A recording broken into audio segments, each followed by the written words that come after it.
Hello dear subscribers, Delta. So how to fix problem Instagram not working on our iPhone 11 Pro Max, so how you can also fix it.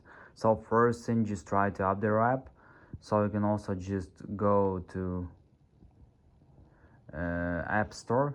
Just go to the App Store. In the App Store you just need to find here Instagram, just right here Instagram. So after, if you see update button, just tap on it and wait until it will successfully install latest updates for your Instagram app.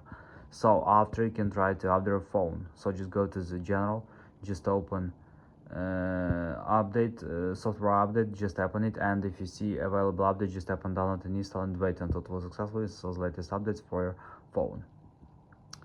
So the latest option you can try also to check your internet connection. So just open Wi-Fi, just try to turn it off and turn it again. So also you can try to restore Wi-Fi router, so sometimes it also helps. So thanks for watching, have a nice day, goodbye.